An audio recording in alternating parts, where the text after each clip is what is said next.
Sound hit him first.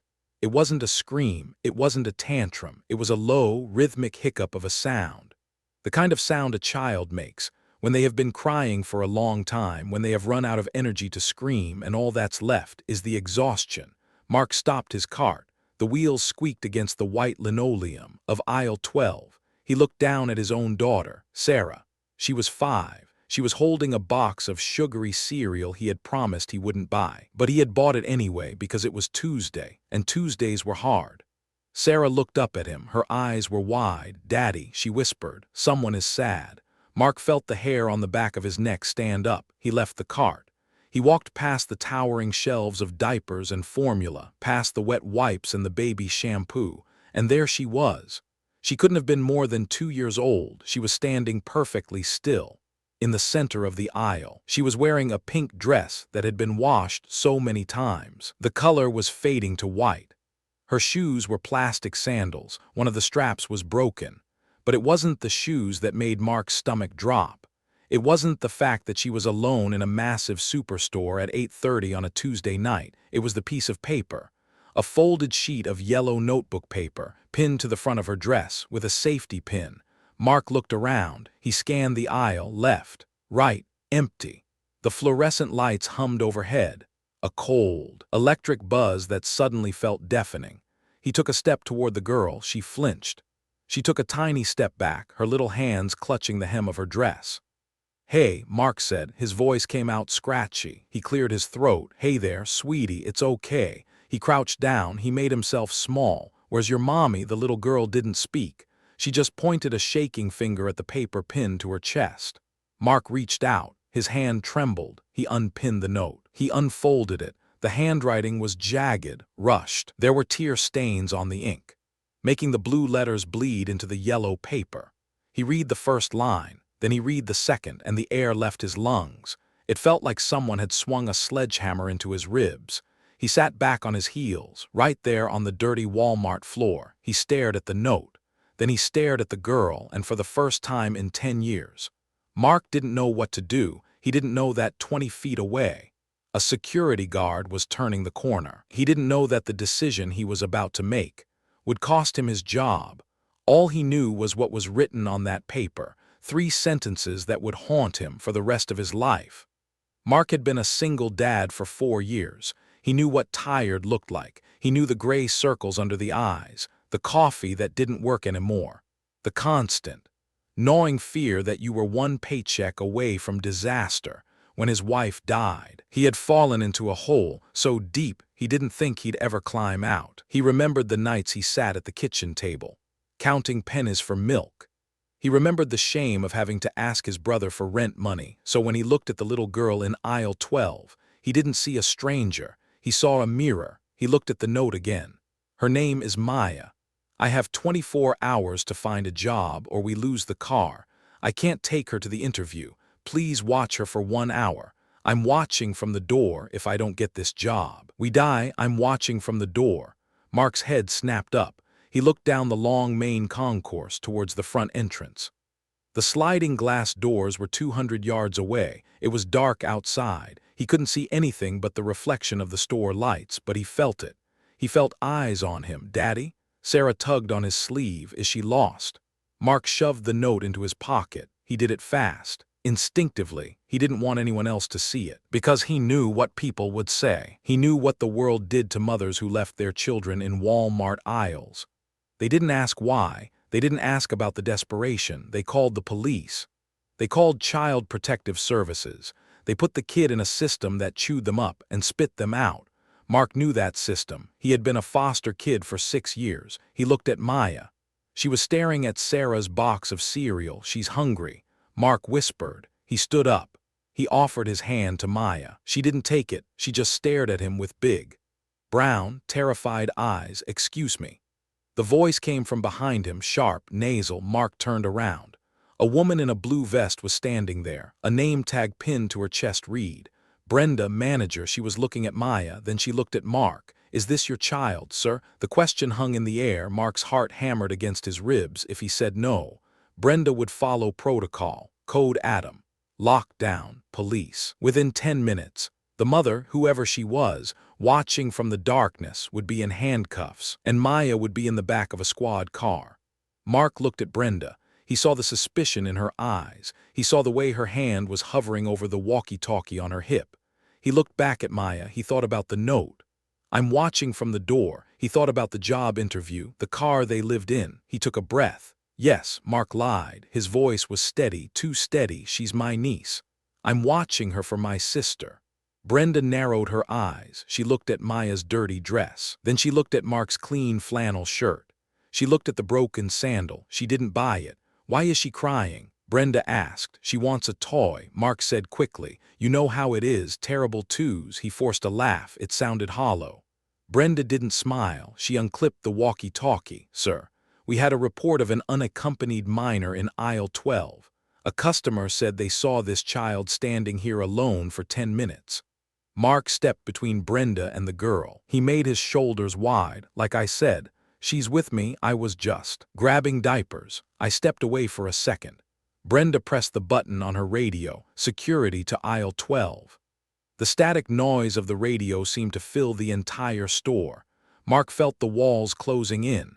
He had maybe 60 seconds before the guys in the uniform showed up. 60 seconds before his lie fell apart. He looked down at Maya. "Come on, sweetie," he said. He scooped her up. She was light, too light, like holding a bird. He grabbed Sarah's hand with his other hand. "We're leaving," he told Brenda. "Sir, you need to wait for security." Brenda said. Mark left the cart. He left the cereal. He left the groceries. "I don't need to do anything," he said. He started walking, fast, toward the front doors, toward the darkness outside, toward the mother who was watching. "Sir." Brenda yelled. Mark didn't stop. He didn't look back. He just walked. But as he pushed through the sliding glass doors, into the humid night air, he realized he had made a terrible mistake, because there was a police cruiser parked right at the curb, and the officer was already getting out of the car. The blue lights of the cruiser weren't on. That was the only good news. The officer was tall, broad-shouldered. He was adjusting his belt as he stood up. He wasn't looking for Mark. He was just grabbing a coffee from the kiosk inside, but Mark froze. He was holding a child that wasn't his. He had a manager chasing him from inside. And he had a note in his pocket that was essentially a confession of child abandonment. If the cop stopped him, it was over. "Daddy, why are we running?" Sarah asked.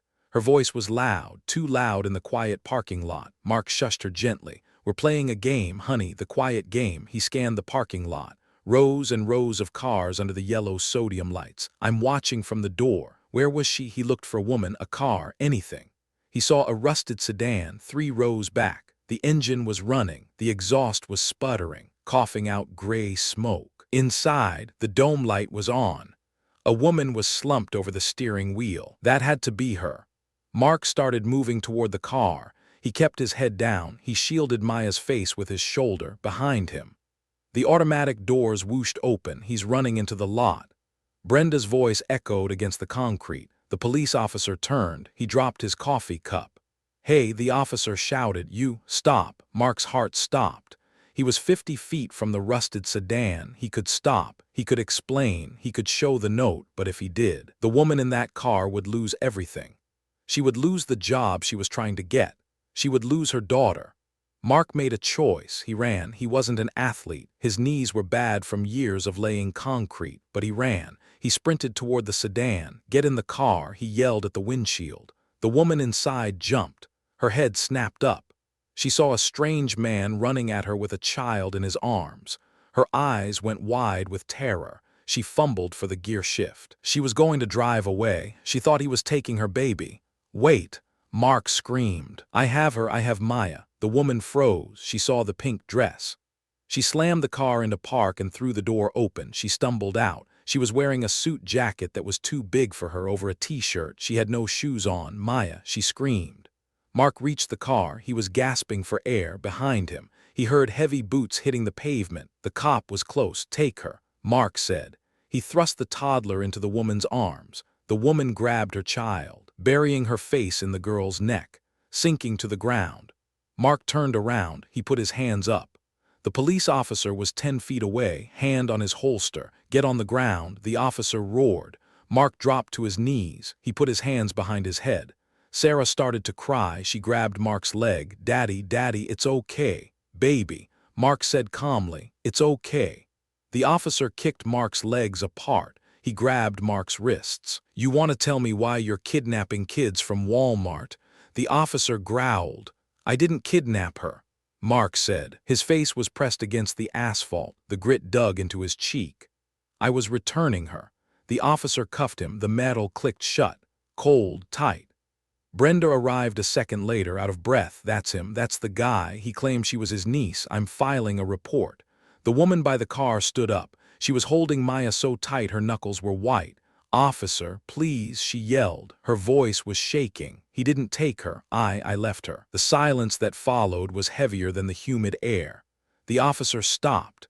He looked at the woman. He looked at the car full of clothes and blankets. He looked at Mark, cuffed on the ground. He looked at the note that had fallen out of Mark's pocket during the struggle. It was lying on the ground, face up. "If I don't get this job, we die." The officer reached down. He picked up the paper. He read it. He looked at the woman's bare feet. He looked at the rusted car with the engine sputtering. Slowly, the officer holstered his weapon. He didn't uncuff Mark yet, but his shoulders dropped. He sighed. A long, tired sigh. "Ma'am," the officer said quietly, "you know I can't ignore this." The woman nodded. Tears were streaming down her face. "I know," she whispered. I had an interview, a night shift at the warehouse. They said if I was 1 minute late." She couldn't finish the sentence. "I sat here." She sobbed. "I watched the door. I timed it. I just needed a chance." Mark spoke up from the ground. "She didn't abandon her, officer. She pinned a note. She stayed close."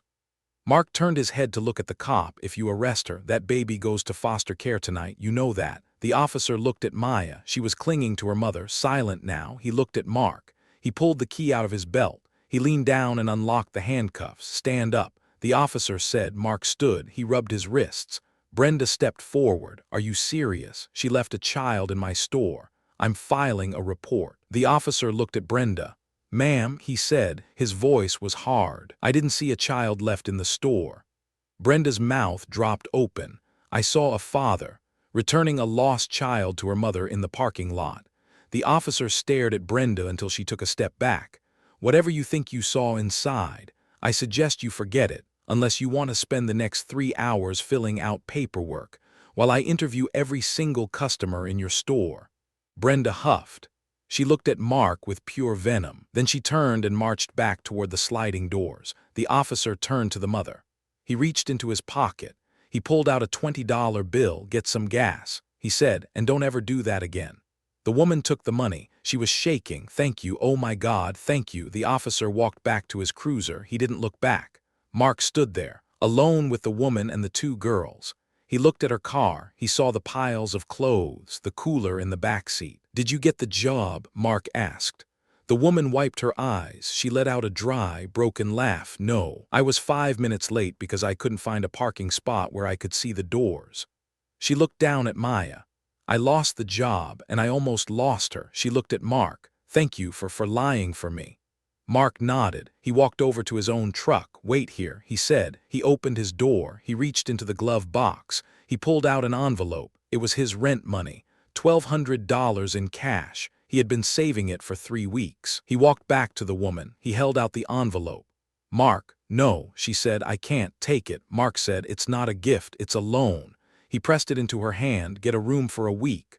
A place with a shower. Get her some food." "But who are you?" she asked. Mark looked at Sarah. "I'm just a dad," he said.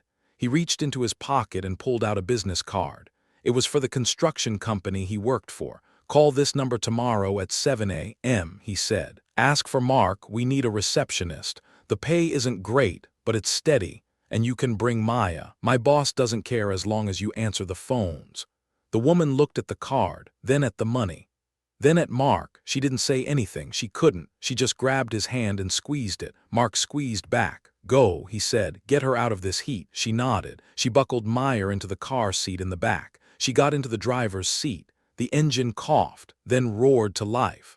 Mark watched her drive away. He watched the taillights fade into the traffic of the highway. He stood there for a long time.